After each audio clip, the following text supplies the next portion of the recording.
Jadilah kehendak-Mu ya Raja, kekuasaan-Mu besar, pemerintahan-Mu dahsyat, seluruh bumi penuh kemuliaan-Mu.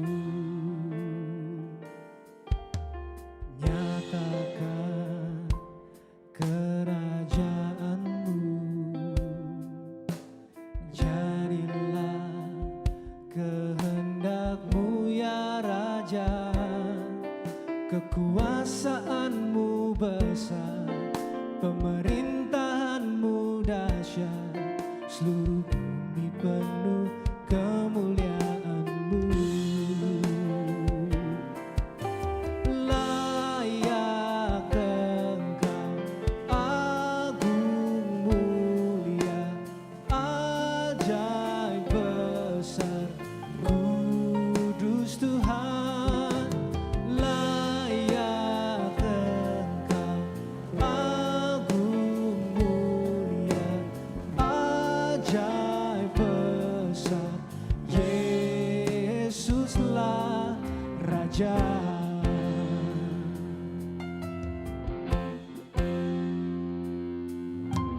Nyatakan kerajaan-Mu, jadilah kehendak-Mu ya Raja, kekuasaan-Mu besar, pemerintahan-Mu dahsyat, seluruh bumi penuh kemuliaan-Mu. Layak, layak Engkau, agung mulia, ajaib besar, kudus Tuhan.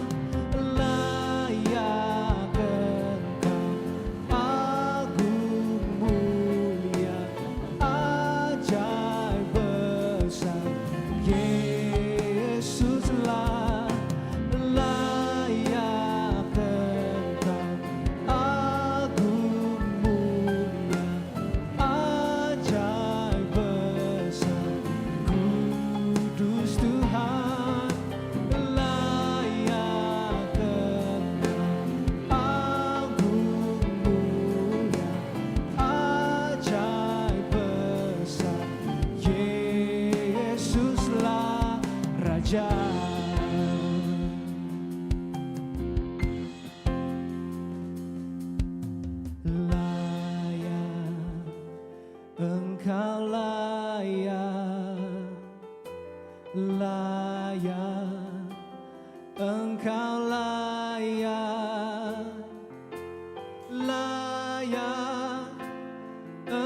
Bertahta,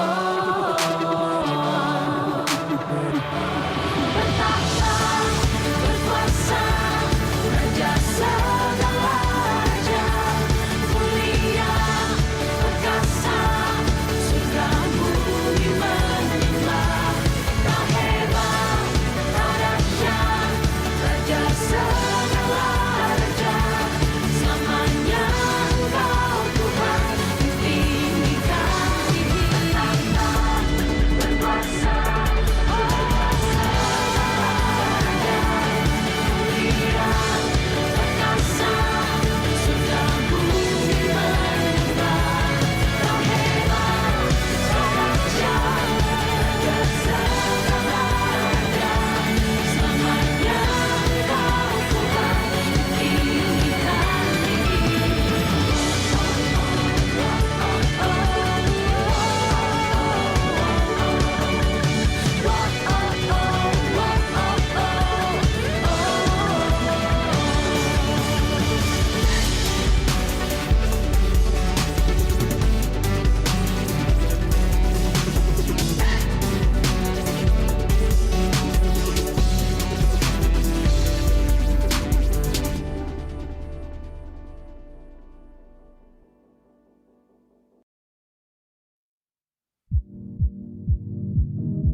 I don't know what sincere love is.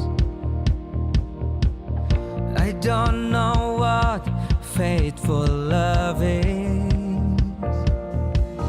They all always come and go, but it turns out I found it in you.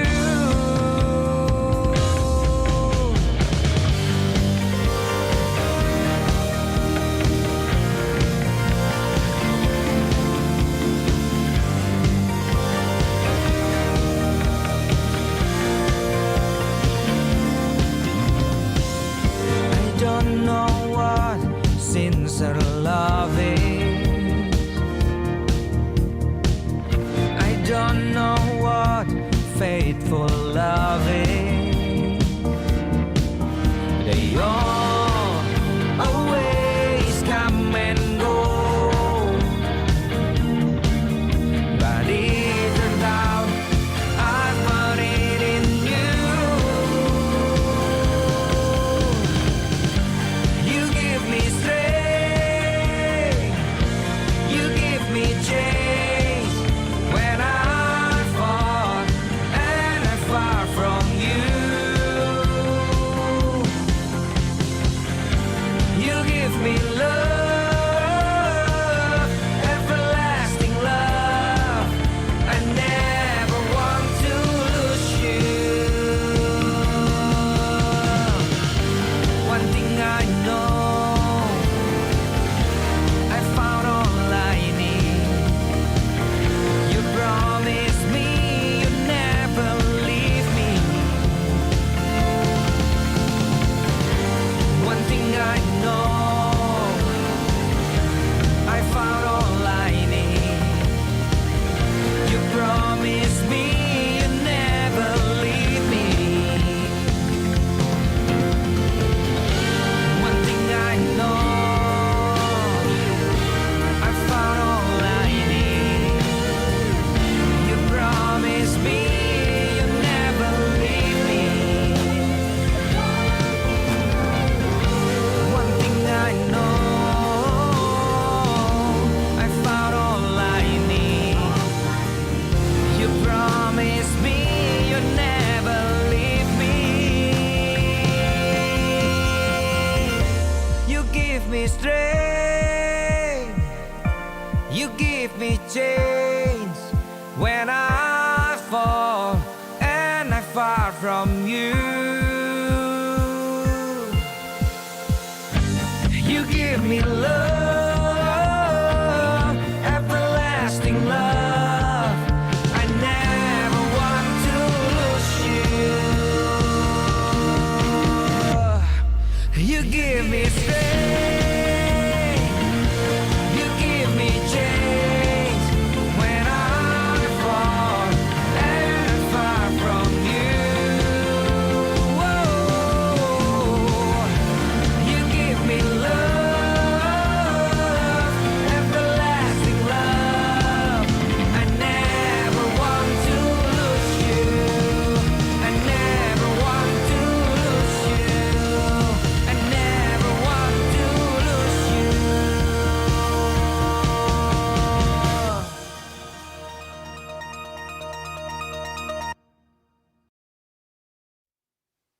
heart.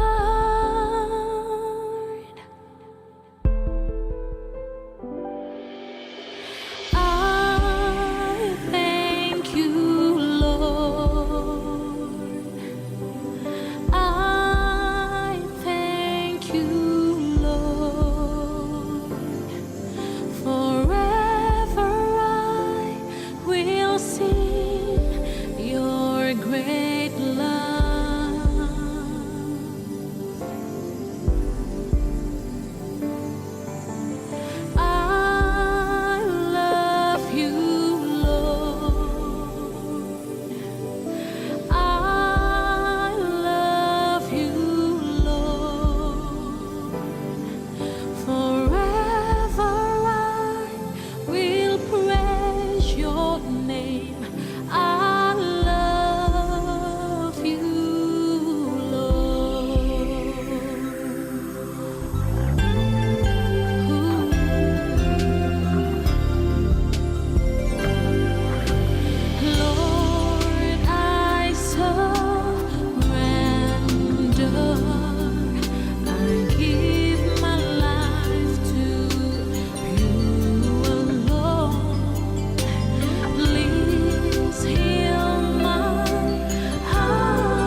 dan di surga tiada tandingannya.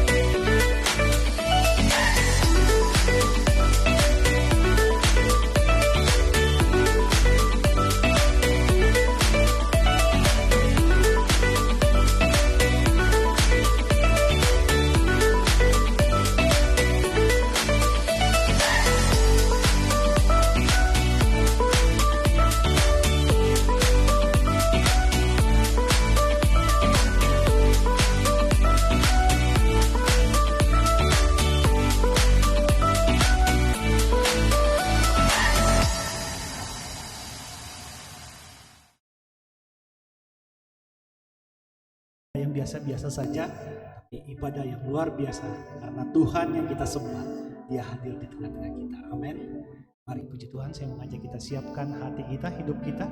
Kita mau sama-sama datang kepada Tuhan pagi hari ini, bersyukur kepada Tuhan, menyembah Tuhan, mendengarkan firman Tuhan yang menjadi kekuatan di dalam hidup kita. Terima kasih Tuhan Yesus. Terima kasih Tuhan. Terima kasih Yesus. Oh, kami bersyukur. Kami bersyukur. Terima kasih Tuhan. Terima kasih Yesus. Dengan hati yang limpah dengan ucapan syukur, pagi hari ini kami datang di hadirat-Mu ya Bapa. Bersyukur untuk segala kasih dan setia Tuhan di dalam hidup kami sepanjang minggu ini. Pagi ini kami kembali datang di tempat ini bersama-sama menyembah Tuhan. Bersama-sama kami beribadah kepada Tuhan. Sebab kami membutuhkan Tuhan di dalam hidup kami. Sebab itu kami datang kepadamu Tuhan. Kami merindukan kuasa Tuhan di dalam hidup kami, sehingga kami kuat dan dikuatkan senantiasa.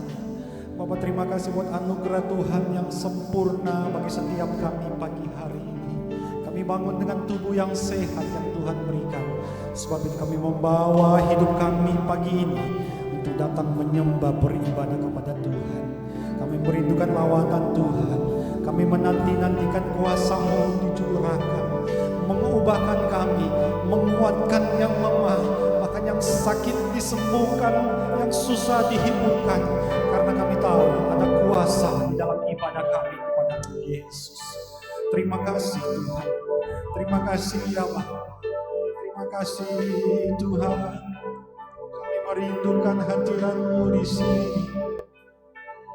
Hati kami menyembah-Mu. Kami bersyukur buat kasih dan setia-Mu yang tiada henti-hentinya. Kebaikan-Mu Engkau limpahkan setiap hari. Kasih-Mu ya Tuhan, kebaikan-Mu ya Bapa. Sungguh kami ada pagi ini karena Kau Tuhan, karena anugerah Tuhan yang melimpah di dalam hidup kami, yang membuat kami kuat sampai hari ini, yang membuat kami bertahan sampai hari ini. Hanya kemurahan-Mu Tuhan. Terima kasih Yesus. Kami merindukan ibadah yang luar biasa pagi hari ini. Kami bersahati dengan umat Tuhan yang ada, mengundang hadirat-Mu nyata di tengah-tengah kami. Kuasa ibadah yang sejati itu kami alami hari ini Tuhan. Kami dikuatkan oleh firman-Mu yang disampaikan, sehingga keadaan kami tidak sama lagi waktu kami datang. Waktu kami pulang, setiap umat-Mu diberkati oleh Tuhan, dikuatkan dan dipulihkan oleh Tuhan. Karena Engkau yang ajaib sungguh nyata di tengah-tengah kami pagi hari ini. Terima kasih Tuhan. Terima kasih ya Bapa. Dengan hati yang menyembah Tuhan, membawa hidup kami kepada Tuhan. Kami mulaikan ibadah kami pagi hari ini. Di dalam nama Tuhan Yesus Kristus kami sudah berdoa dan mengucap syukur. Mari sama-sama kita katakan amin. Terima kasih Tuhan. Kami merindukan lawatan Tuhan di tengah-tengah kami. Hadirat Tuhan selalu kami rindukan lawatan-Mu, lawatan-Mu Tuhan, selalu kami nantikan. Yesus Kau Tuhan, Yesus Kaulah Tuhan. Namamu ditinggikan di atas pujian, Kau bersemayam, kami menyembah-Mu Tuhan. Hadirat-Mu, mari nyanyikan pujian bersama. Selalu kami rindukan lawatan-Mu Tuhan, lawatan-Mu Tuhan, selalu kami nantikan, kami nantikan. Yesus, Yesus Kaulah Tuhan. Nama-Mu ditinggikan, Nama-Mu ditinggikan di atas pujian, Kau bersemayam, kami menyembah-Mu Tuhan. Kemuliaan-Mu datanglah, penuhi tempat ini. Terima kasih. Bersemayam di tahta-Mu, ya Allah mulia. Kerajaan-Mu datanglah di bumi seperti di surga. Lawatlah Tuhan, kami rindukan kemuliaan-Mu datanglah. Kemuliaan-Mu datanglah, penuhi tempat ini. Bersemayam di tahta-Mu, bersemayam di tahta-Mu, ya Allah mulia.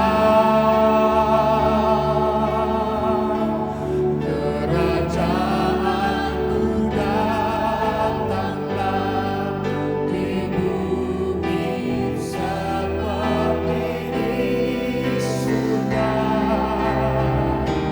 Lawatlah Tuhan.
Biarlah kemuliaan Tuhan yang memulihkan hidupmu. Izinkan Dia bekerja dalam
sudah menebus hidup kami dan memberikan anugerah keselamatan.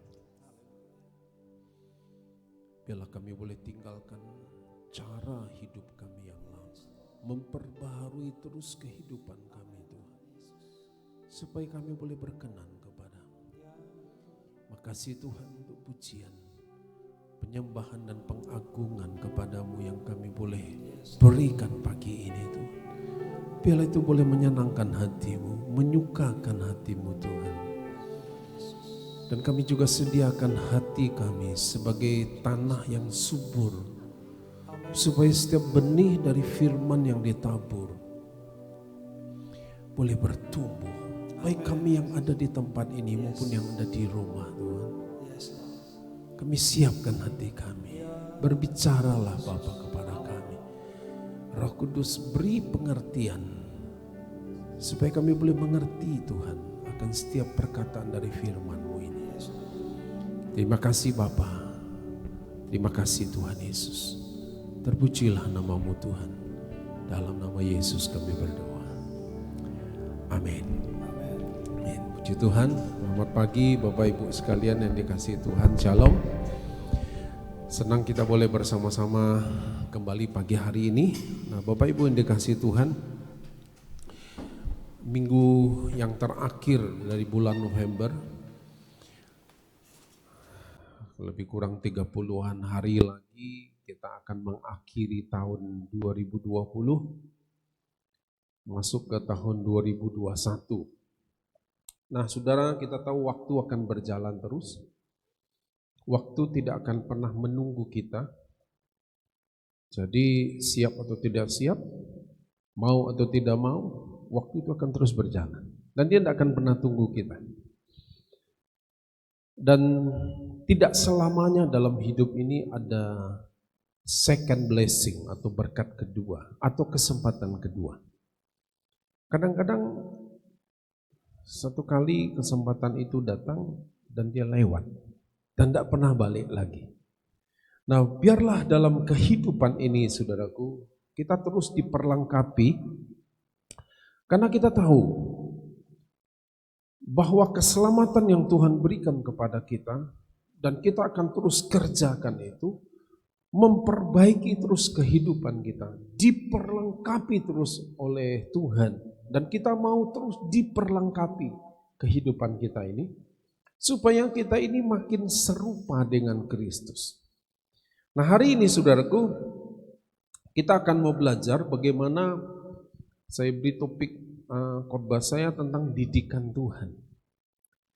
Nah minggu lalu kita belajar tentang Elisa. Dan hari ini kita belajar tentang Elia. Orang yang menjadi guru, menjadi mentor, jadi sahabat bagi Elisa. Sehingga dalam pelayanannya, dalam kehidupannya, Elisa bisa menikmati double portion, 2 kali lipat. Karena dia belajar dari mentornya, dia belajar dari gurunya, dia belajar dari sahabatnya Elia. Dan kemudian dia dapatkan, dia menikmati 2 kali lebih banyak. Nah kita akan buka hari ini di kitab Ibrani pasal yang ke-12. Ibrani pasal yang ke-12 ayat yang ke-5 sampai yang ke-11. Ibrani pasal yang ke-12 ayat 5 sampai yang ke-11. Kita akan baca bersama-sama ayat ini, ayat 5 sampai yang ke-11. Bapak Ibu bisa baca lewat screen yang ada. 2, 3. Dan sudah lupakah kamu akan nasihat yang berbicara kepada kamu seperti kepada anak-anak?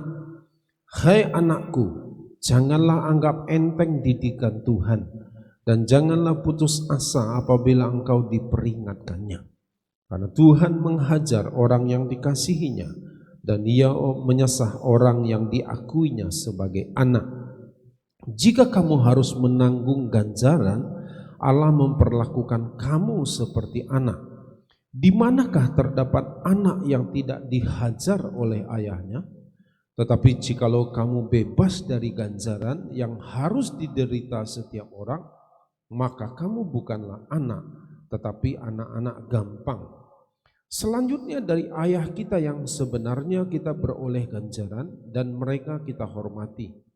Kalau demikian, bukankah kita harus lebih taat kepada Bapa segala roh supaya kita boleh hidup? Sebab mereka mendidik kita dalam waktu yang pendek sesuai dengan apa yang mereka anggap baik. Tetapi Dia menghajar kita untuk kebaikan kita, supaya kita beroleh bagian dalam kekudusannya. Memang tiap-tiap ganjaran pada waktu ia diberikan tidak mendatangkan sukacita, tetapi duka cita. Tetapi kemudian ia menghasilkan buah kebenaran yang memberikan damai kepada mereka yang dilatih olehnya. Bapa mendidik anak-anaknya. Nah, saudara, bahwa Tuhan itu mendidik, melatih kita. Dalam terjemahan yang lain dikatakan Lord disiplin. Jadi Tuhan mendisiplinkan kita. Kenapa? Tentu ada alasannya. Tentu ada sesuatu yang membuat Tuhan mendisiplinkan, mendidik, melatih kita. Nah, saudara, seperti saya sampaikan tadi, kita akan belajar dari Elia. Bagaimana Elia dididik, dilatih, didisiplinkan oleh Tuhan.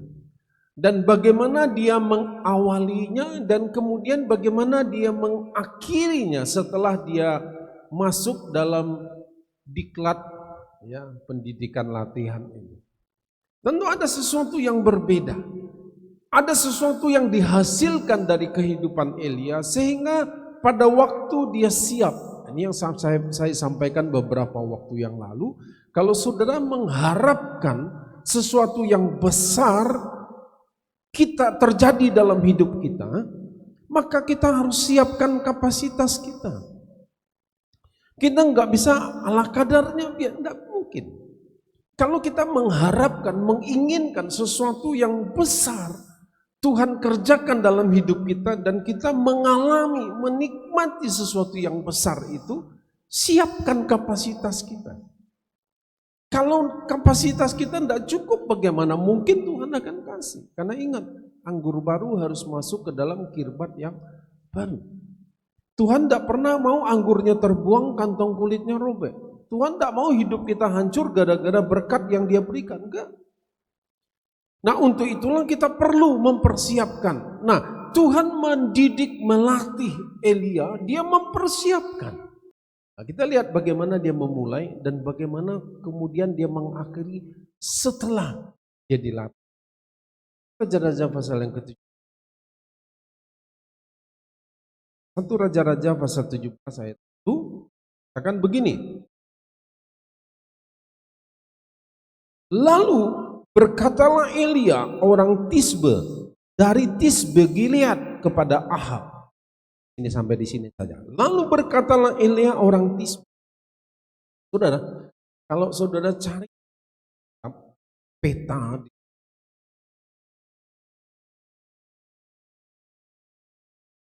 ini bisa saja kampung yang sudah kampung di pedalaman lagi. Ya, sehingga tidak ada di peta. Agak cukup sulit kita menemukan.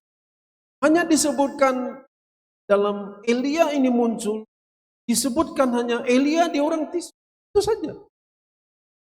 Dia seorang nabi dan dia ada berasal dari Tisbe.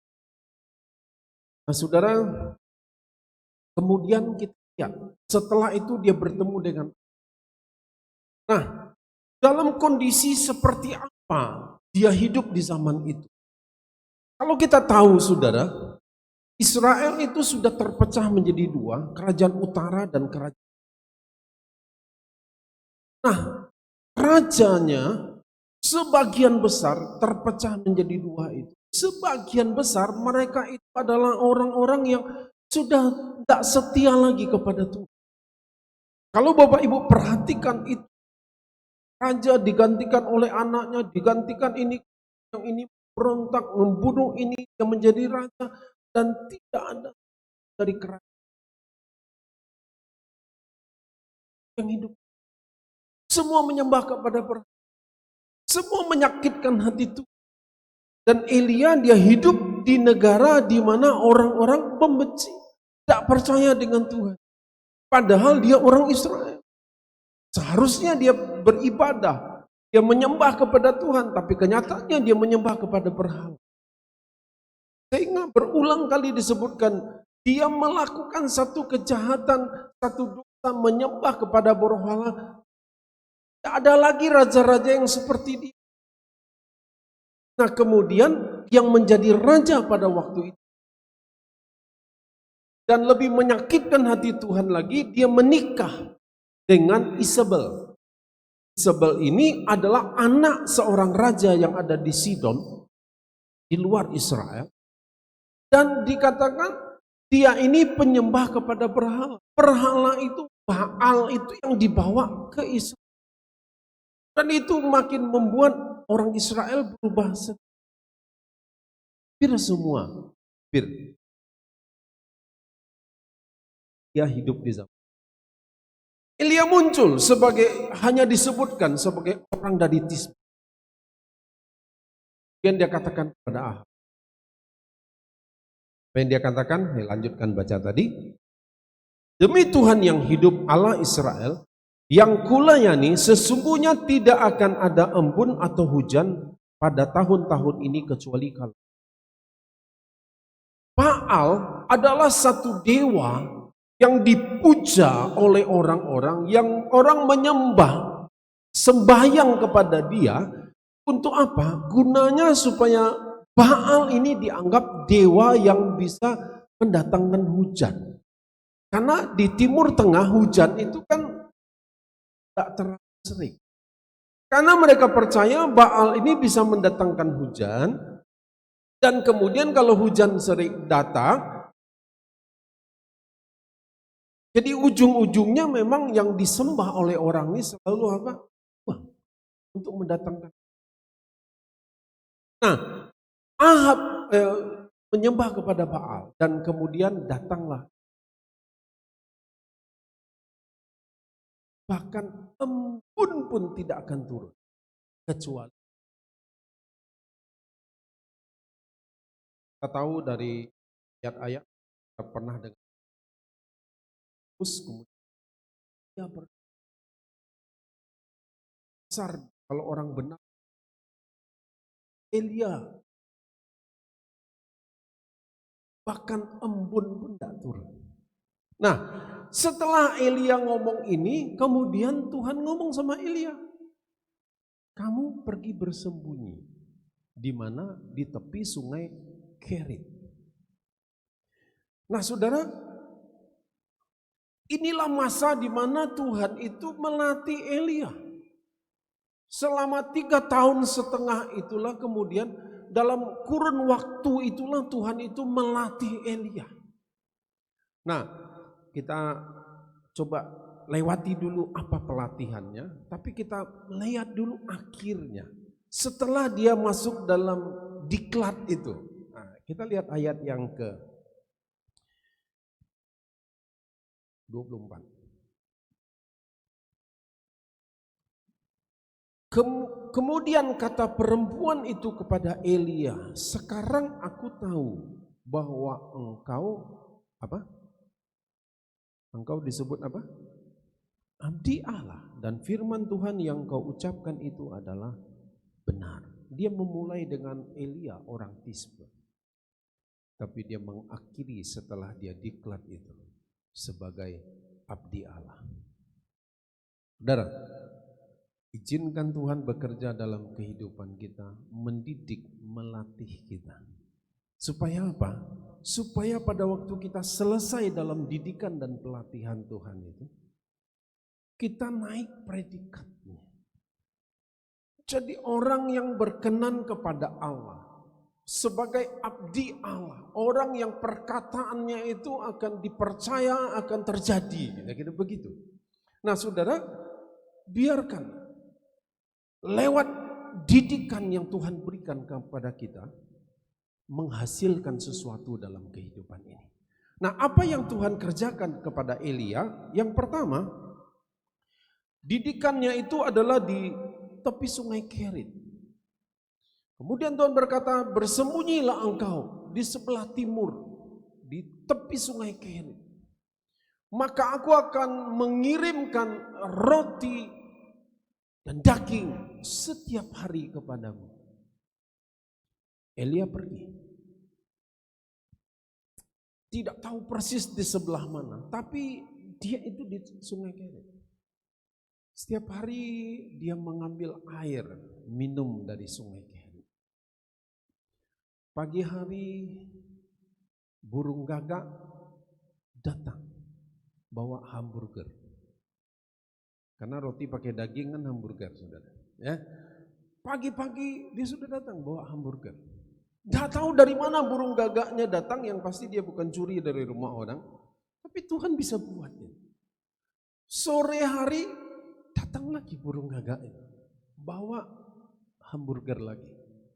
Dan itu berjalan setiap hari. Elia tidak perlu berdoa, tidak perlu Tuhan hari ini datang, enggak. Setiap hari datang. Apa yang Elia belajar dari sana? Tentang pemeliharaan Tuhan. Dari mana dia minum? Sungai Kerit. Dari mana dia makan? Setiap hari ada burung gagak datang. Memberi dia makan dan minum yang cukup. Di situ dia belajar tentang pemeliharaan Tuhan. Nah, dalam kehidupan ini Bapak Ibu, kita mesti belajar. Ada kalanya Tuhan itu izinkan kita bahwa kita mengalami yang namanya pemeliharaan Tuhan. Kita tahu tiba-tiba kita lihat, wih, kok Tuhan bisa lakukan ini ya? Kok tiba-tiba Tuhan bisa buat ini ya? Ada banyak yang hebat-hebat dan kemudian kita terkaget-kaget. Dan kita sedang belajar di sana tentang yang namanya pemeliharaan Tuhan. Tetapi ada waktunya. Kemudian yang masuk dalam tahap berikutnya. Ayat yang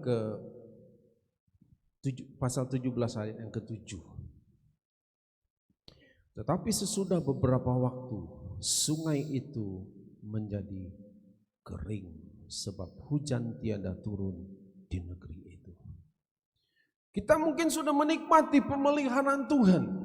Tiba-tiba kita merasakan kok sungai itu mengering. Dalam kehidupan ini saudaraku, Tuhan akan terus mendidik dan melatih dan mendisiplinkan kita. Terus akan mendidik kita. Dia tidak akan berhenti. Dia akan terus kerjakan itu. Hari ini Pak Elia belajar tentang pemeliharaan. Sungai memberikan air minum kepada dia. Tapi ada waktunya sungai itu mengering. Mungkin kita mengalami ini. Tiba-tiba dokter berkata kepada kita dari hasil scan, dari hasil labor, kamu ada penyakitnya ini. Mungkin kita tidak rasakan, kok aku tidak ada tanda-tandanya. Tiba-tiba sungai itu mengering. Tiba-tiba kita dapatkan berita yang mengagetkan kita. Yang membuat rasanya kita kaget. Kita dapatkan berita, anakmu mengalami ini. Dan kemudian sungai itu mulai mengering. Ada kalanya dalam hidup ini, Tuhan izinkan sungai itu mengering. Kita dulu berkata, Tuhan pelihara saya. Tapi tiba-tiba dia berhenti. Seolah-olah Tuhan tidak berbicara lagi. Seolah-olah Tuhan tidak bekerja lagi. Seolah-olah Tuhan tidak ada lagi. Dan kita merasakan jalan itu sepertinya gelap. Dan kita merasakan jalan itu sepertinya buntu. Tidak tahu lagi harus bagaimana. Tidak ngerti lagi. Kok tiba-tiba keadaan berubah dengan sangat cepat. Ini yang disebut dengan sungai mengering. Bagaimana sikap kita, respon kita pada waktu sungai itu mengering. Inilah didikan dan latihan Tuhan. Sungai yang mengering ini bisa berbagai macam cara. Tuhan tidak pernah kehabisan ide, tidak pernah kehabisan cara. Tapi sungai yang mengering itu bisa berbicara tentang banyak hal dalam kehidupan kita. Tapi kalau sungai itu mengering, ingatlah kalau sebelumnya Tuhan pernah pelihara kita. Dia pasti akan tetap pelihara kita. Kenapa? Karena kita masuk dalam didikan Tuhan yang tahap berikutnya. Setelah sungai mengering, kemudian pagi itu Elia bangun. Tiba-tiba dia lihat sudah tidak ada lagi air yang bisa diambil untuk minum. Dan setelah itulah kemudian dia nantikan lagi. Dia belajar seorang diri dengan Tuhan. Dan dari masa-masa didikan itu dia diam, dia hanya bicara dengan Tuhan. Dan kemudian Tuhan sampaikan perintah berikutnya. Engkau pergi ke daerah Sidon, ke satu kota yang bernama Sarfat. Di sana akan ada seorang janda yang akan memelihara hidupmu. Kalau kira-kira nih Bapak Ibu lagi masa kekeringan, kesulitan, nggak ada uang, kemudian Tuhan kita dengarkan ada perintah, pergi ke sana. Di rumah itu kamu akan dipelihara. Yang Bapak Ibu bayangkan rumahnya bagus, tentu begitu ya, orangnya punya uang banyak. Karena kalau tidak bagaimana mungkin dia pelihara saya, orang dia jaga kekurangan, bagaimana mungkin dia pelihara saya. Elia taat, dia pergi. Sampai kemudian di Sarfat dan dia ketemu dengan ibu ini dan kemudian terjadilah dialog. Dia ngomong dengan ibu ini, berikan aku minum, diberikan ada air. Nah saudaraku, di masa-masa sungai sudah mengering tadi, ternyata ibu ini masih punya air. Jadi prediksi saya, setelah kekeringan yang lama ini memiskinkan ibu ini. Mungkin dia dulunya tidak orang kaya sekali, tapi paling tidak dia orang berada lah. Karena di masa sekian tahun kering itu dia masih bisa punya. Terakhir saat dia ketemu dengan Elia, dia bilang begini, beri aku makan, kata Elia, buatkan roti untuk aku. Kemudian kita lihat jawaban daripada si ibu janda ini.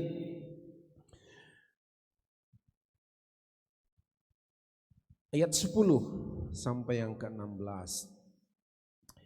Sesudah itu ia bersiap lalu pergi ke Sarfat. Setelah sampai di pintu gerbang kota itu, tampaklah di sana seorang janda sedang mengumpulkan kayu api. Ia berseru kepada perempuan itu, katanya, cobalah ambil bagiku sedikit air dalam kendi supaya aku minum. Ketika perempuan itu pergi mengambilnya, ia berseru lagi, cobalah ambil bagiku sepotong roti. Perempuan itu menjawab, demi Tuhan Allahmu yang hidup, sesungguhnya tidak ada roti padaku sedikit pun kecuali segenggam tepung dalam tempayan dan sedikit minyak dalam buli-buli. Dan sekarang aku sedang mengumpulkan 2-3 potong kayu api, kemudian aku mau pulang dan mengolahnya bagiku dan bagi anakku, dan setelah kami memakannya, dia bilang apa? Maka kami akan mati. Tapi Elia berkata kepadanya, janganlah takut, pulanglah, buatlah seperti yang kau katakan, tetapi buatlah lebih dulu bagiku sepotong roti bundar kecil daripadanya dan bawalah kepadaku, kemudian barulah kau buat bagimu dan bagi anakmu. Sebab beginilah firman Tuhan Allah Israel, tepung dalam tempayan itu tidak akan habis dan minyak dalam buli-buli itu pun tidak akan berkurang sampai pada waktu Tuhan memberi hujan ke atas muka bumi. Lalu pergilah perempuan itu dan berbuat seperti yang dikatakan Elia. Maka perempuan itu dan dia serta anak perempuan itu mendapat makanan beberapa waktu lamanya. Tepung dalam tempayan itu tidak habis dan minyak dalam buli-buli itu tidak berkurang, seperti firman Tuhan yang diucapkannya dengan perantaraan Elia. Dia menemukan ibu yang tidak punya apa-apa, hanya segenggam tepung dan sedikit minyak dalam buli-buli. Ibu ini bilang, kami akan makan. Setelah kami makan, kami mati. Kenapa? Persediaan habis. Waktunya selalu tepat. Elia datang sebelum tepung itu habis, sebelum tepung yang segenggam itu habis, sebelum minyak yang sedikit dalam buli-buli itu habis, Elia muncul. Saudaraku, kita mesti belajar percaya, waktu Tuhan itu selalu tepat. Dia tidak pernah terlambat dalam menolong kita. Meskipun kita merasakan bahwa seharusnya sih Tuhan tolong saya hari ini.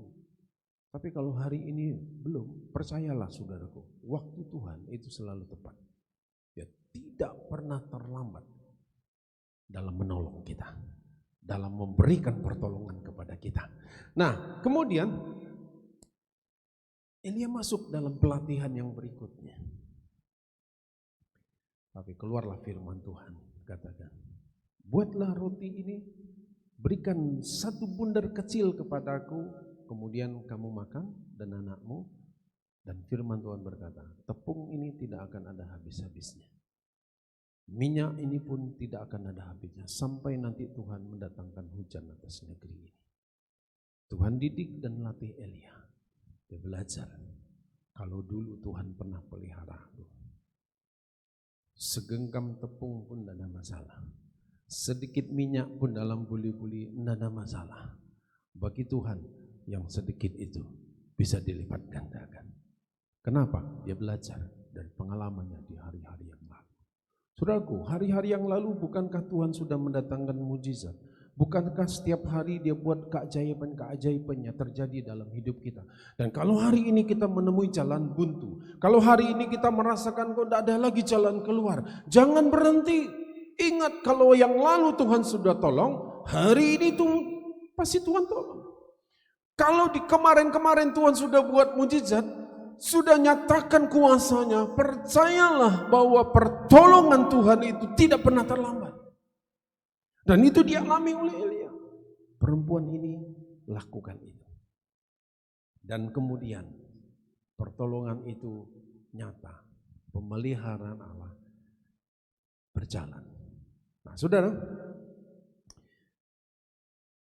ini didikan Tuhan kepada Elia. Sampailah akhirnya yang tadi kita baca ayat 24 berkata, Elia mulai mengawali dengan disebutkan Elia orang Tisbe, tapi dia mengakhiri setelah dia dididik, dilatih, didisiplinkan oleh Tuhan. Dia disebut sebagai abdi Allah. Nah, saudaraku, bagaimana Tuhan atau Bapa mendidik anak-anaknya? Ya, yang pertama, kita kembali kepada Ibrani pasal yang ke-12. Yang pertama dikatakan diperingatkan. Diperingatkan. Saudara, dalam bahasa Ibraninya disebutkan paideia. Paideia itu child training, seperti guru dan murid. Saudaraku, diperingatkan itu mungkin hari ini sementara kita dengarkan firman. Dan Roh Kudus itu berbicara dengan lembut dalam hidup kita. Dia mengingatkan kita, mungkin akan dosa yang dia ingatkan. Mungkin akan tingkah laku kita, mungkin akan perbuatan kita, cara berpikir kita, perasaan kita. Mungkin dia berbicara lembut dalam hati kita, dia lewat hati nurani kita. Ataukah mungkin kita sedang berbicara kepada teman, tiba-tiba kita rasakan ada sesuatu yang berbicara di hati kita. Dan kita mulai dengarkan suara-suara lembut, bisikan-bisikan lembut itu dalam hati kita. Tapi kadang-kadang kita lihat fakta yang terjadi dan kita mengabaikan suara-suara lembut, bisikan-bisikan yang halus itu dalam hati kita. Kita lihat, nah mungkin lah, mana mungkin suamiku berubah, mana mungkin istriku bisa berubah, mana mungkin orang tua anakku bisa berubah. Orang dia aja sudah 12 tahun begitu aja, udah punya cucu, kemana mungkin lagi dia bisa berubah. Tapi bukankah sebetulnya ada suara-suara lembut yang berbicara dari hati kita sebelumnya? Dan sudah memperingatkan kita tentang kuasa Allah, tentang kehebatan Allah, dan kita abaikan. Sebetulnya ada peringatan-peringatan yang Tuhan berikan dalam kehidupan kita. Dia berbicara kepada kita. Dan setelah jalan 1 tahun, 2 tahun kemudian, iya ya, kenapa dulu aku tidak dengarkan suara itu? Kenapa dulu kan, aduh, hatiku tuh sebetulnya sudah tidak enak. Aduh, mestinya aku tidak kerjakan ini. Bukankah Tuhan sudah larang lakukan ini? Tapi karena aku lihat fakta-fakta, aku lakukan juga. Dan ternyata itu mendatangkan kerugian buat kita. Cara Tuhan mendidik kita melalui peringatan, diperingatkan kita.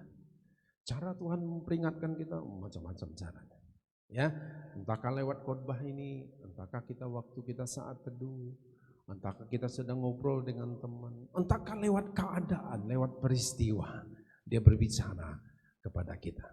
Ya, nah saudara, bukankah di 2 Timotius 3 ayat 16 berkata, setiap tulisan yang diilhamkan oleh Allah memang bermanfaat untuk mengajar, memberitahu kesalahan, ya, untuk menyatakan kesalahan, memperbaiki kelakuan.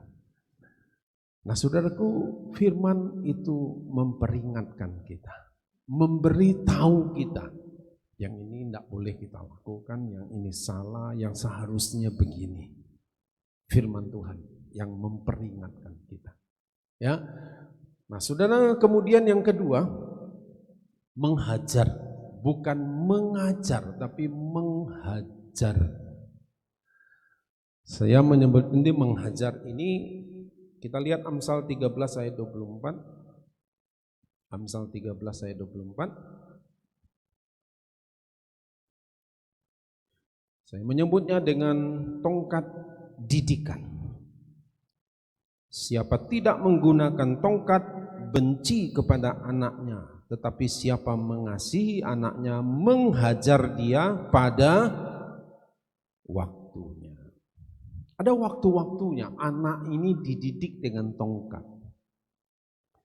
Secara real, memang orang Israel menggunakan tongkat yang real menghajar anak pada waktunya. Jadi tidak setiap salah mesti dihajar. Ada kalanya kita mendidik anak pun setelah dia melakukan satu kesalahan, peringatkan lebih dulu. Seperti Tuhan memperingatkan kita. Bukan berarti setiap kesalahan harus dihajar. Enggak, peringatkan. Baru kemudian masuk dalam tahap berikutnya menghajar. Tuhan pun kadang-kadang begitu. Karena bandelnya kita udah dibicarakan, udah dikasih tahu dengan lembut, dia bicarakan kadang-kadang dengan suara keras juga Tuhan sudah sampaikan firman-Nya, tapi tetap kita bandel dan kemudian Tuhan masuk dalam tahap berikutnya, menghajar dengan tongkat. Tiba-tiba kita kaget, loh kok bisa begini, kok terjadi begini? Tongkat didikan Tuhan mulai bekerja dalam hidup kita. Bisa itu berupa sakit penyakit, ada masalah yang berat, yang tiba-tiba saja muncul. Yang kita sendiri tidak pernah menduga, loh kok bisa terjadi, kok begini, loh kok di luar kendali saya, kok tiba-tiba begini, kok tiba-tiba begitu. Mungkin tongkat didikan Tuhan sedang bekerja. Kenapa? Karena teguran-tegurannya, nasihat-nasihatnya, peringatan-peringatannya kita abaikan.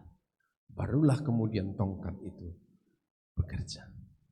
Nah saudara, ini cara Tuhan mendidik.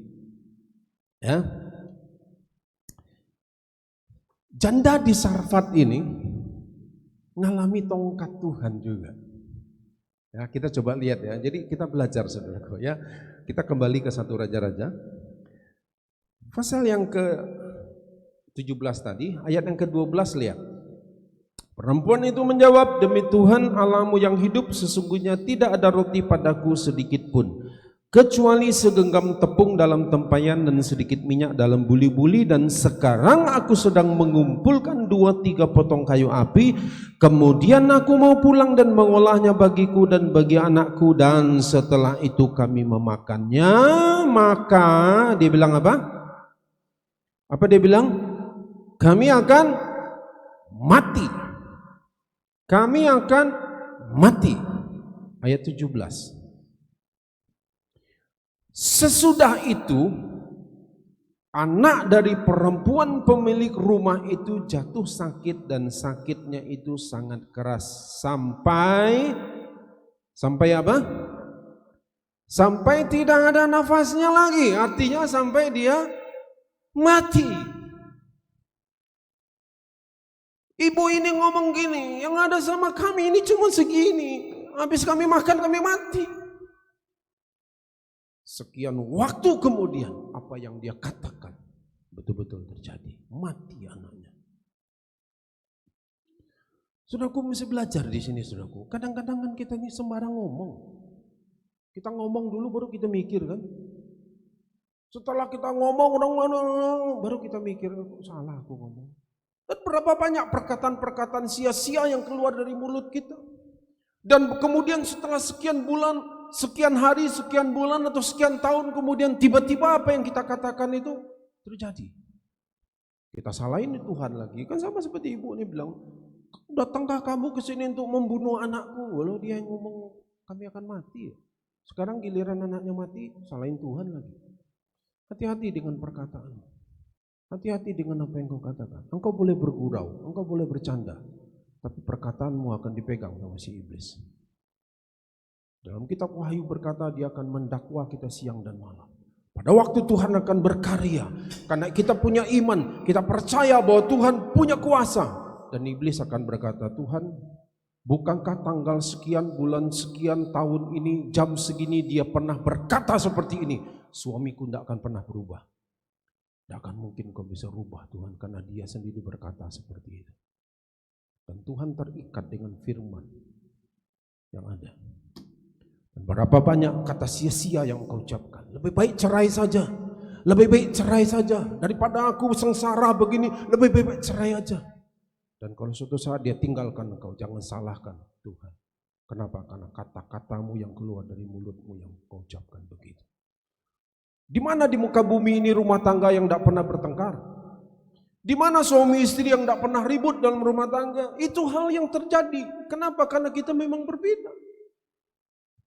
Tapi cerai bukan solusi. Cerai bukan jalan keluar. Aku kan cuma sekedar menakut-nakutin dia aja. Tapi perkataanmu ini dipegang oleh iblis. Nah ini janda ini ngalami tongkat didikan itu. Kenapa? Karena perkataannya. Engkau boleh sulit hari ini. Engkau boleh sukar. Keadaan boleh tidak menentu. Tapi hati-hati dengan mulutmu. Kita tidak bisa menyangka. Kita bilang misalnya begini, dalam masa pandemi ini kan usaha sulit nih, betul ya? Sulit, betul, saudara, sulit. Dan kita bilang, oh enggak sulit, enggak mungkin, enggak. Kita enggak menyangkal itu, betul sulit. Tapi kenapa enggak engkau lanjutkan kata-katanya? Tapi aku percaya Tuhan pelihara hidupku. Kita enggak menyangkal ini sulit, betul. Sedang krisis, betul. Ini sedang masa ekonomi ya, krisis, betul, kita tidak menyangka. Tapi kenapa tidak kita lanjutkan dengan perkataan? Tapi aku percaya Tuhan pelihara hidupku. Tapi aku percaya Tuhan terus bekerja memelihara hidup kami sekeluarga. Jangan berhenti hanya dari kata-kata krisis. Hati-hati dengan kata-kata sia-sia yang kau ucapkan. Kalau ada yang sudah keluar, cabut kembali seperti kata Ayub. Orang tua engkau boleh marah dengan anakmu. Tapi suatu saat kalau engkau ucapkan kata-kata sia-sia, engkau akan tuai sendiri kata-kata. Anak babi, anak monyet, anak setan, maka suatu saat dia akan berperilaku seperti setan, seperti babi, seperti monyet. Kenapa? Karena engkau ucapkan itu kepada dia. Anak tidak tahu diuntung, anak tidak balas budi, maka dia akan lakukan itu dalam hidup. Kenapa? Karena perkataan sia-sia yang kau ucapkan. Tidak akan berhasil engkau dalam hidupmu kalau kamu lakukan begini. Orang tua hati-hati. Hati-hati. Karena anak kita menderita, engkau akan dilihat dan engkau akan mengalami penderitaan yang sama. Kenapa tidak hati-hati kita dalam bicara? Kita boleh anak kita tidak sesuai dengan harapan kita. Kita boleh punya anak yang tidak sesuai dengan keinginan kita. Tapi jangan ngomong sembarangan tentang dia. Jangan kata-kata sia-sia itu ucapkan tentang dia. Karena suatu saat engkau akan menuai sendiri apa yang kau katakan lewat perkataanmu. Ini tongkat didikan. Yang ketiga, agak telat sedikit. Mungkin yang di Instagram boleh dilanjutkan lagi. Yang ketiga, saudara, setelah dari kitab Ibrani dikatakan diperingatkan, kemudian menghajar. Yang ketiga itu menyesah, menghukum. Dalam bahasa Inggrisnya disebutkan itu scourge, ya, tulisannya scourge, artinya itu cambuk. Zaman dulu, saudaraku, cambuk itu memang dibuat untuk menghukum orang-orang, dan setelah itu dicambukkan biasanya di punggung orang, maka akan menimbulkan luka. Dan luka ini yang disebut dengan bilur, atau sekarang ini ada tanda gitu loh saudaraku, apa namanya, bekas luka itu kan kadang-kadang kan muncul daging tubuh ya, nah itu tuh. Jadi menghukum, menyesah ini saudaraku dengan cambuk. Setelah diperingatkan, bandel juga pakai tongkat didikan. tetap bandel, maka muncul yang tahap berikutnya, menyesah, menghukum. Tuhan itu sebetulnya tidak akan mau menghukum kita. Kalau kita ingat, kalau kita mau taat dengan peringatan-peringatan. Kalau kita mau nurut aja, tidak akan dihukum. Percayalah saudara. Ya. Tapi kadang-kadang kan kita nih dari 20 belum tentu 10 yang kita ikut, ya kan? Syukur-syukur itu separuh 50-50 kan. Nah, saya coba Tuhan, kira-kira contohnya ini apa nih Tuhan yang menyesah atau menghukum ini, kayak cambuk ini. Sehingga pada waktu cambuk itu begitu dia lihat bekas luka, dia ingat, aduh aku dihukum dulu. Aduh aku dihukum ya, karena dia lihat bekas itu. Saya menemukan ada satu bekas yang sangat membuat dalam hidupnya orang ini sepanjang umur hidupnya, bahkan tercatat dalam Alkitab, yaitu Daud.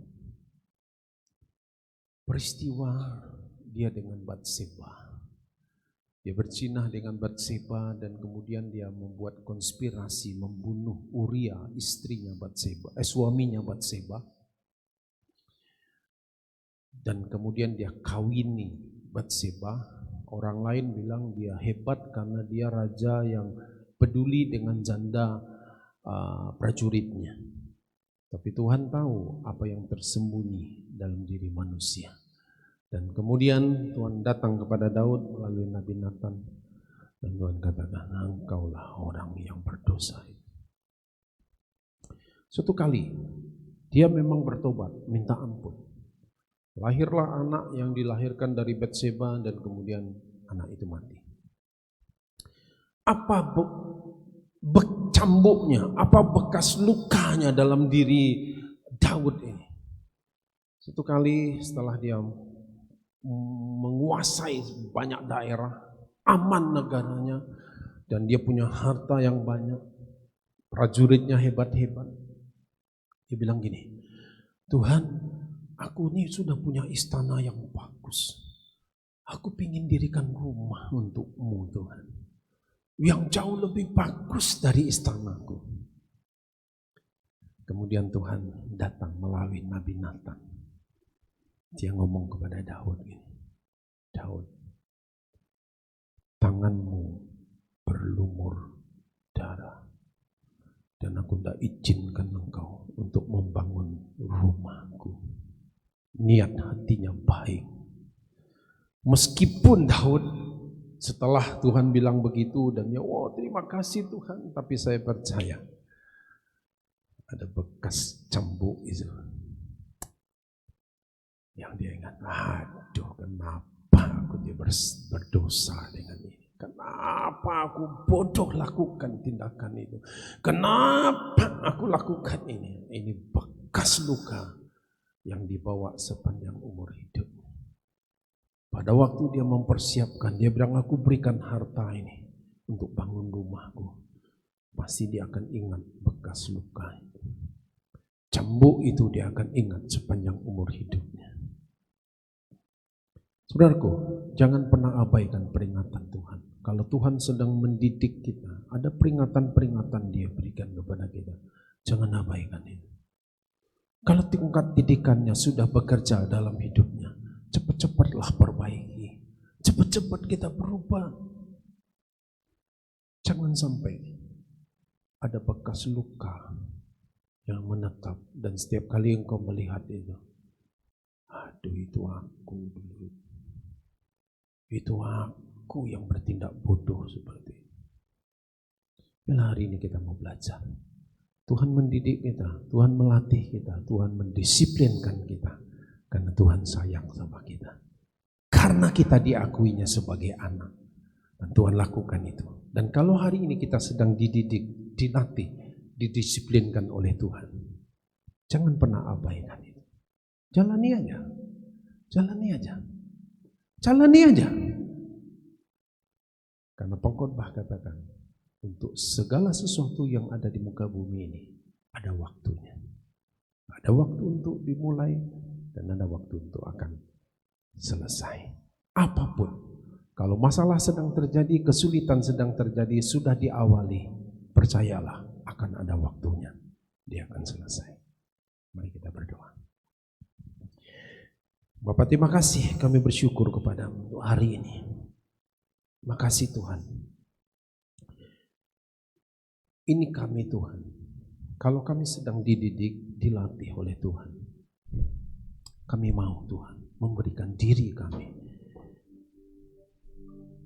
Bapak, terima kasih untuk hari ini.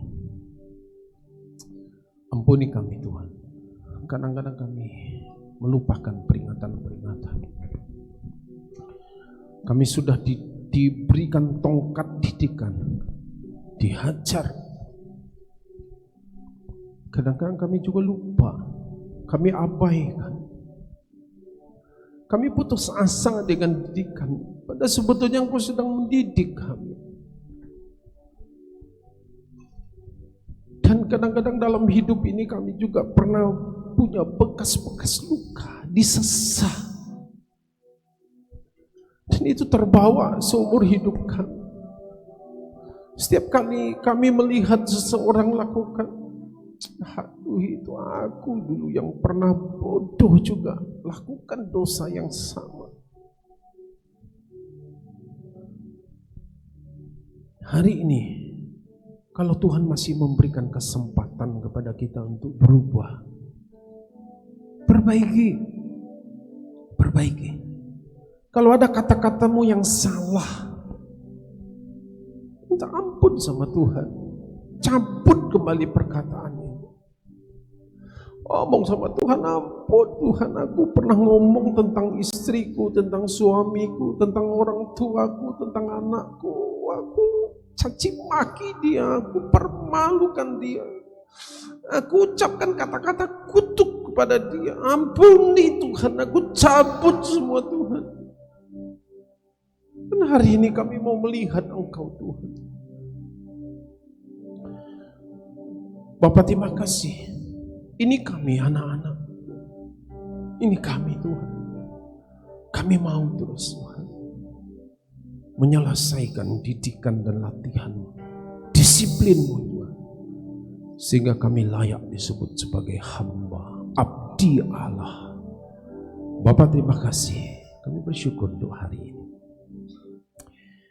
Mari Bapak Ibu, ya, kita mau siapkan roti dan anggur. Sudah ada, Bapak Ibu sudah terima.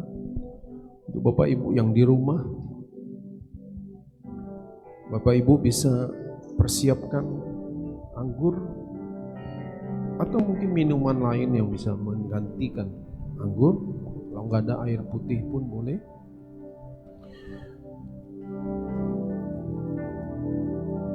Mari kita pegang roti dan anggur ini di tangan kita.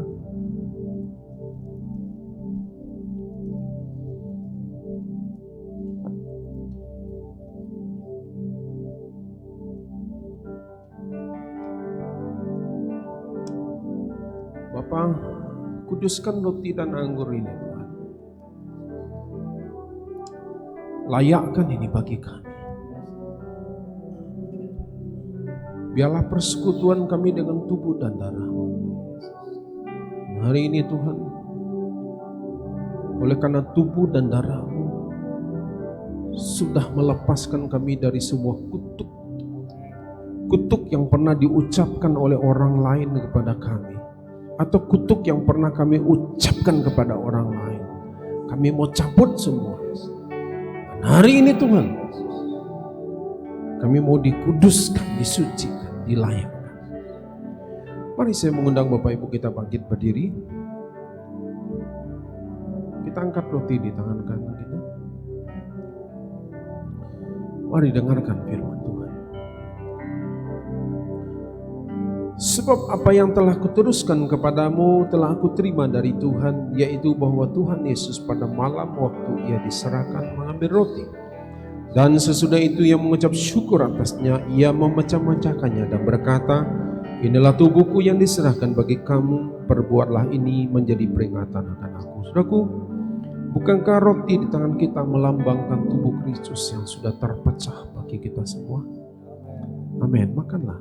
Dalam nama Tuhan Yesus.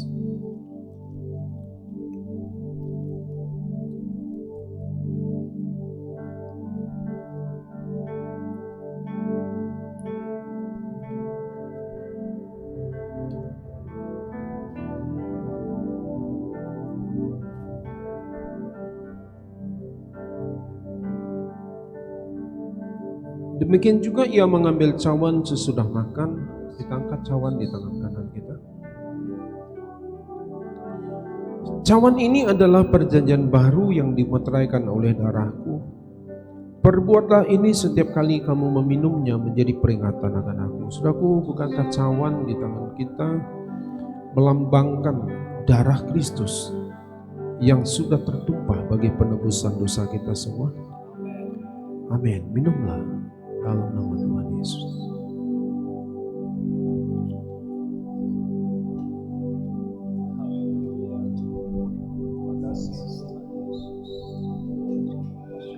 Makasih Tuhan. Mari kita mengucap syukur kepada Tuhan.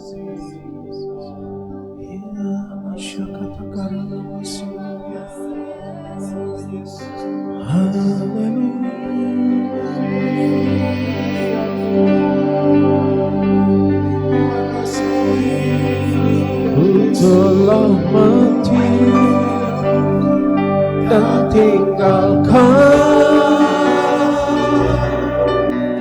cara hidupku yang lama. Semuanya sia-sia dan tak berarti lagi. Hidup ini ku letakkan pada mesbah-Mu ya Tuhan. Jadilah padaku seperti yang Kau ingini.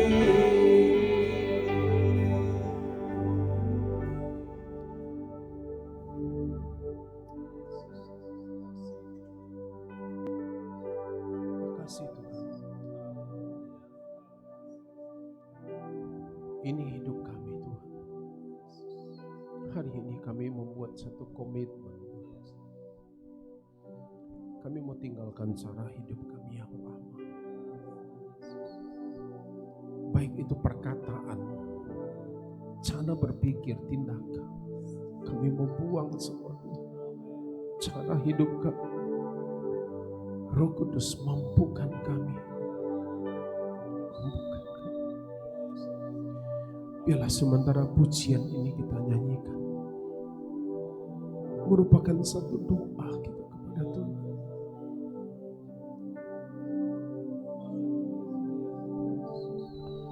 Ku telah mati dan tinggalkan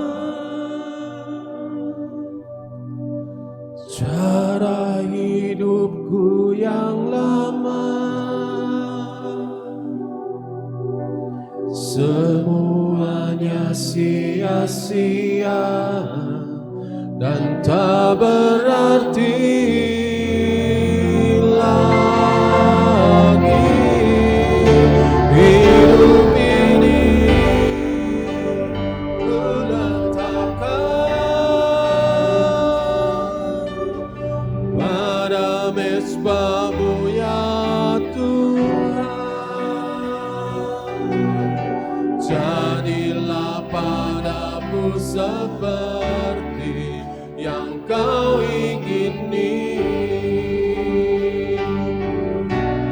Jadilah padaku seperti yang Kau ingini. Jadilah padaku seperti yang Kau ingini.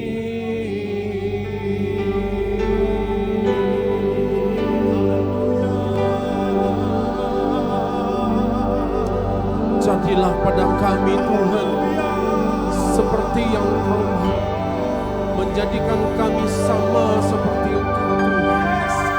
Terima kasih Tuhan. Terima kasih Tuhan. Terima kasih Tuhan.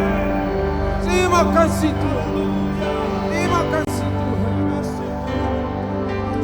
Haleluya. Haleluya. Haleluya. Amin. Puji Tuhan, silakan duduk kembali. Nah, Bapak Ibu, sebelum saya serahkan, untuk tahun ini kita tidak mengadakan perayaan Natal karena memang masih tidak diizinkan untuk berkumpul dalam jumlah orang yang banyak. Jadi kita hanya membuat ibadah saja, hanya ibadah saja Bapak Ibu, untuk ibadah yang kita akan buat tanggal 25 Desember. Nah, karena keterbatasan tempat, nanti di WA grup jemaat saya akan buatkan list daftarnya untuk Bapak Ibu yang tidak keluar kota, yang memang bisa hadir. Nanti Bapak Ibu tolong buatkan di WA sana ya, daftar siapa yang bisa ikut. Karena begini Bapak Ibu, kita tidak mau hanya mengantisipasi supaya jumlahnya ini tidak melebihi kapasitas yang diizinkan ya. Nah, kemudian berkenaan dengan ibadah Natal ini kita ingin berbagi sukacita kita. Kita akan mengadakan aksi sosial. Jadi untuk Bapak Ibu yang memang mau ikut terlibat, boleh nanti berikan lewat rekening gereja, boleh Bapak Ibu bisa langsung masukkan, atau mungkin bisa memberikan langsung, bisa lewat amplop yang Bapak Ibu dibuat terima, kemudian di sana dibuat untuk aksi Natal. Yang kita lakukan adalah kita membagikan sembako untuk saudara-saudara kita, keluarga-keluarga khususnya dari GBI Rock Sumatera Barat yang ada di Mentawai, Sioban dan Tua Pejat, kemudian yang ada di Bukit Tinggi dan yang ada di Payakumbuh. Kita akan berbagi sembako untuk mereka-mereka yang memang kurang mampu. Kita akan bagikan itu kepada mereka. Dan kemudian kita akan membagikan gift atau hadiah untuk anak-anak sekolah minggu.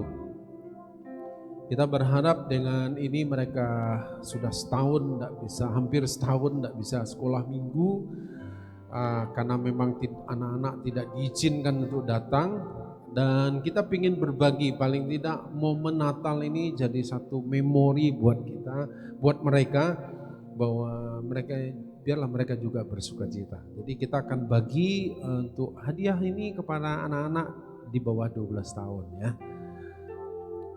Yang di atas 12 tahun terimalah kado dari orang tuanya masing-masing ya.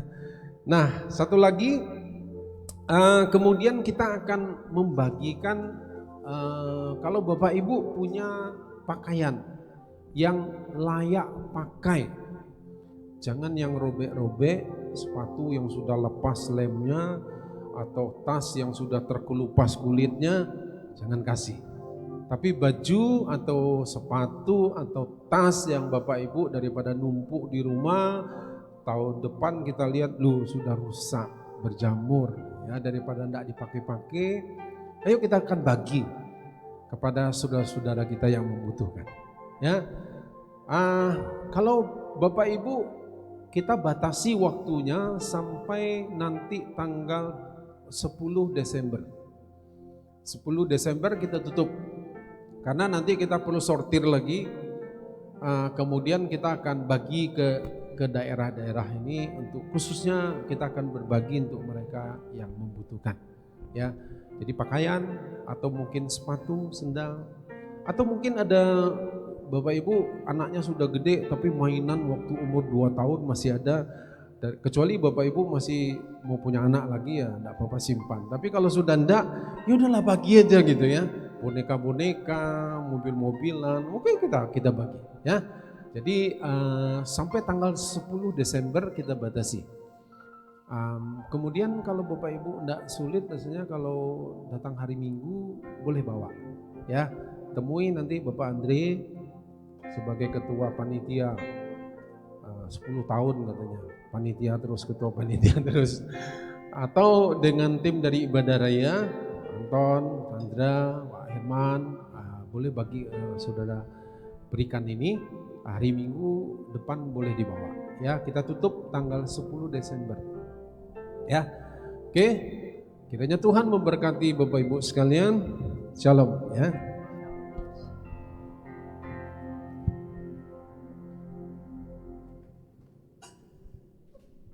Puji Tuhan, Bapak Ibu Saudara, kita akan sama-sama menyaksikan tuntunan dari Gembala Pembina kita.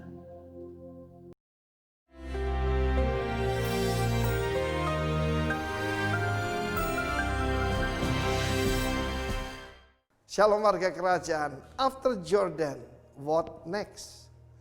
Kita belajar dari minggu-minggu yang lalu tentang perjalanan mengikut the master, mengikut sang guru.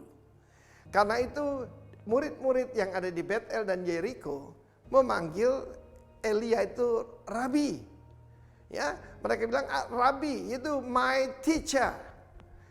Tetapi mentoring tidak cukup. Karena itu saya mendapat anugerah Tuhan bahwa saya mengajarkan fathering leadership style. Ya, kita melihat bagaimana Elisha mengerti ini. Karena apa? Sebetulnya dia punya seorang bapak yang baik ya. Tidak banyak dibicarakan tentang yaitu Syafat, ayah daripada Elisha. Anaknya adalah seorang pengusaha yang mungkin putra satu-satunya yang menjalankan usahanya dan dipanggil Tuhan untuk menjadi nabi menggantikan Elia. Tapi bapaknya memberikan restu. Aku akan pulang dulu untuk pamit kepada bapakku, kata Elisha kepada Elia. Silakan.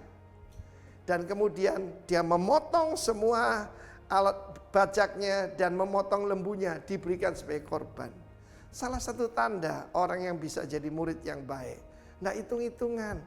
Ya, soal persembahan, tentang kehidupan dan tetap menghormati orang tuanya.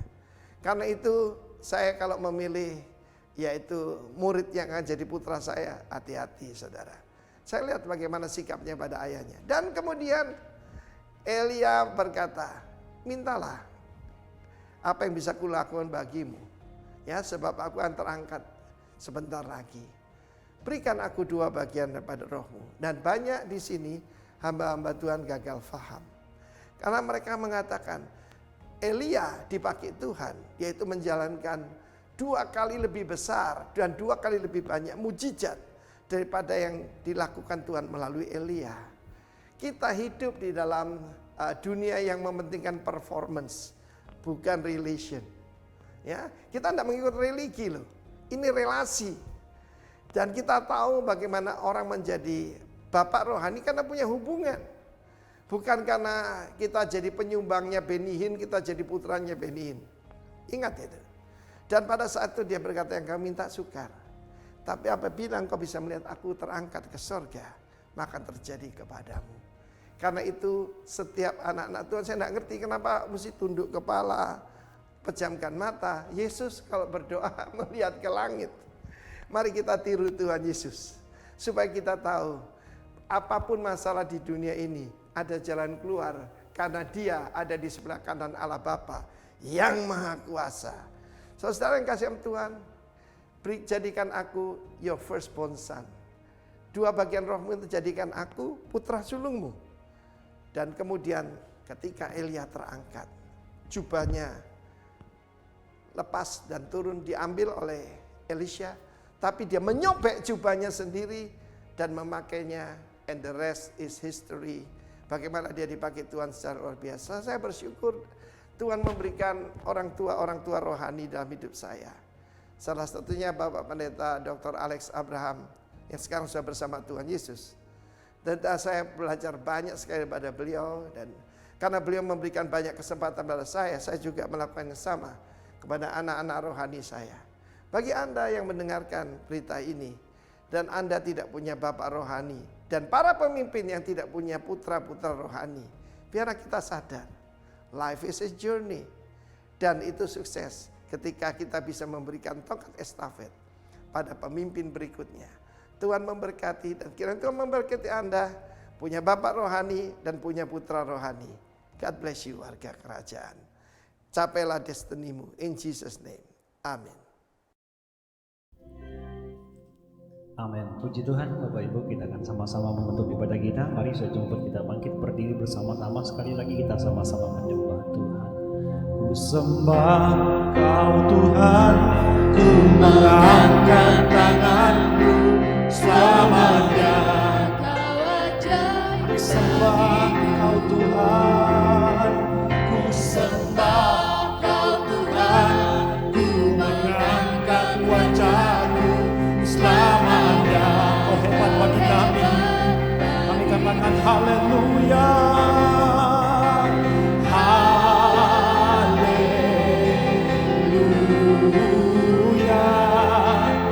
haleluya, haleluya, haleluya, haleluya.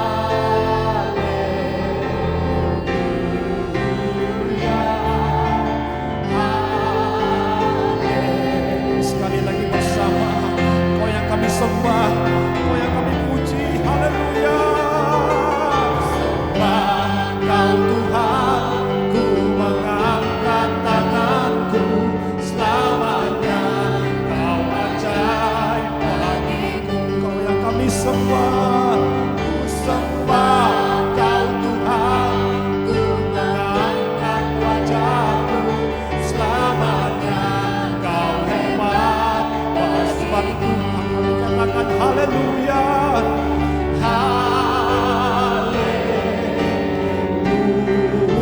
Haleluya, haleluya, haleluya,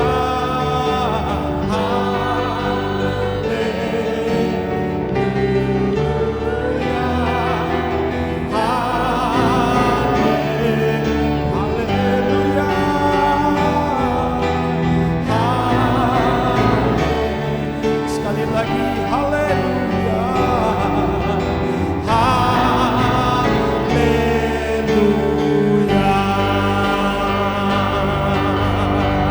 Mari kita beri tepuk tangan yang paling meriah buat Tuhan kita yang ajaib. Haleluya.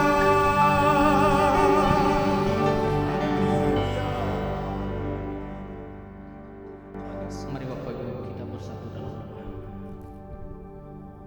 Bapa, terima kasih kami mengucap syukur buat kebenaran firman yang boleh meneguhkan kami, menegur kami pada pagi hari ini.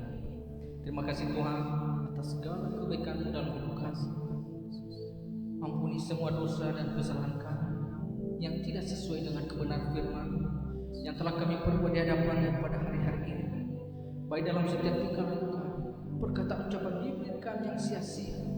Tuhan Yesus, ampunilah setiap kami. Kami bersyukur Tuhan atas segala kasih-Mu dalam kehidupan kami.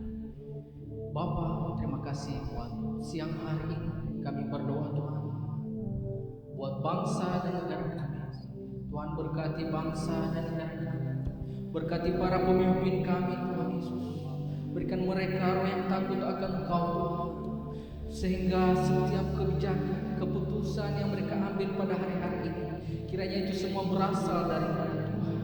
Kami bersyukur Tuhan buat para pemimpin bangsa dan negara kami. Berkati mereka Tuhan, kekuatan dan kesehatan mereka, mulai dari yang tertinggi sampai yang terendah sekalipun Bapa di surga. Kami bersyukur Tuhan, kami berdoa buat pada hari-hari yang akan datang, di mana perhelatan akbar yang akan kami laksanakan itu pilkada serentak yang akan diadakan bagi bangsa dan negara kami. Tuhan, pada harinya nanti Tuhan, Engkau yang memberikan keamanan, Engkau yang memberikannya keuntungan, memberikan ketentraman bagi bangsa dan negara kami, sehingga tidak ada hal-hal yang di luar yang tidak kami mampu melakukannya. Tuhan, tidak akan terjadi. Kami satu hal, kami yakin percaya bahwa ikut campur tangan Tuhan ada bersama-sama, memberikan keamanan, yang memberikan kedamaian Tuhan Yesus pada pilkada yang akan datang Tuhan. Kami bersyukur Tuhan, kami serahkan semuanya ke dalam tangan Tuhan Yesus. Bapa, kami juga berdoa buat para pemimpin rohani kami yang ada di pusat maupun yang ada di tempat ini. Berkati para gembala kami Tuhan Yesus, baik itu Bapak Pendeta Timotius Arifin, Roni Daud, Bapak Pendeta Yohanes Beni. Tuhan, berkati hamba-hamba ini Tuhan, pakai dengan luar biasa lagi. Tuhan, berikan mereka kuasa yang lebih lagi, agar memperlebar kerajaan Allah di muka bumi ini Tuhan. Semakin hari semakin bertambah, semakin bertumbuh di dalam Engkau. Kami bersyukur Tuhan Yesus. Bapa, kami juga berdoa buat jemaat-jemaat-Mu yang hadir di tempat ini maupun yang ada di rumah. Tuhan berkati setiap pribadi lepas pribadi. Berkati keluarga demi keluarga Tuhan Yesus. Berkati setiap usaha, pekerjaan Tuhan, Engkau yang menjadikan beruntung dan berhasil. Tuhan, kami bersyukur bahwa sepanjang minggu ini di mana Tuhan telah memelihara kami, dan terlebih juga Tuhan buat kekuatan dan kesehatan kami yang telah Tuhan pelihara hingga sampai pada saat ini. Jika kami boleh ada beribadah di tempat ini dengan damai, itu semua karena anugerah Tuhan bagi kami. Kami bersyukur Tuhan buat pemeliharaan-Mu dalam kehidupan kami. Tuhan, kami yakin percaya bahwa seminggu ke depan Tuhan, kami tidak akan ragukan kasih-Mu, kami tidak akan ragukan anugerah-Mu bagi kami Tuhan Yesus. Karena Engkau berfirman Tuhan, bahwa kasih-Mu tak pernah terlambat, pertolongan-Mu tak akan pernah berkesudahan Tuhan Yesus. Engkau ada dalam setiap langkah-langkah kehidupan kami. Oleh sebab itu Tuhan, berikan kami Roh Kudus-Mu yang mengajarkan dan memimpin kami, agar kami boleh menjalani kehidupan ini seturut dengan rencana-Mu dan sesuai dengan kehendak-Mu. Pakai setiap kami Tuhan menjadi pelaku firman-Mu dan bukan pendengar saja. Terima kasih Tuhan, ajar kami mengucap syukur, ajar kami merendahkan diri dan mengandalkan Engkau dalam setiap aspek kehidupan kami pada minggu-minggu yang akan datang. Tuhan, kami yakin dan percaya kemenangan demi kemenangan, mujizat demi mujizat akan menjadi bagian kami pada minggu-minggu yang akan datang Tuhan. Karena Tuhan Yesus bersama-sama dengan kami. Bapa, kami juga berdoa Tuhan buat persembahan yang kami yang sebentar lagi kami akan berikan. Berkati setiap tangan-tangan yang memberi ya Tuhan. Biarlah Engkau yang membalas 30, 60, bahkan 100 kali lipat ganda Tuhan Yesus. Apapun bentuk persembahan yang mereka berikan, Tuhan yang memberkati, Tuhan yang membalas dengan berlipat-lipat ganda. Bapa di dalam surga, Tuhan, inilah kehidupan kami. Kami bersyukur jika ibadah ini telah selesai, dan berkati kami dalam perjalanan pulang Tuhan sebentar lagi. Lindungi kami dalam perjalanan, tutup bungkus kami dengan kuat kuasa darah-Mu yang kudus, sehingga kami sampai ke tempat kami masing-masing dengan selamat. Sebelum kami berpisah-pisah di tempat ini Tuhan Yesus, terlebih dahulu kami rindu berkat-Mu, menerima berkat-Mu melalui hamba. Mari Bapak Ibu, kita mau mengangkat tangan kita. Saudaraku yang dikasihi oleh Tuhan, pulang dan terimalah berkat kasih karunia yang berlimpah dari Allah Bapa, damai sukacita yang diberikan Yesus Kristus anaknya, dan persekutuan dengan Allah Roh Kudus yang menyertai, menuntun dan membimbing kehidupan mulai dari saat ini dan bahkan sampai selama-lamanya. Semua yang percaya dan diberkati sama-sama katakan amin.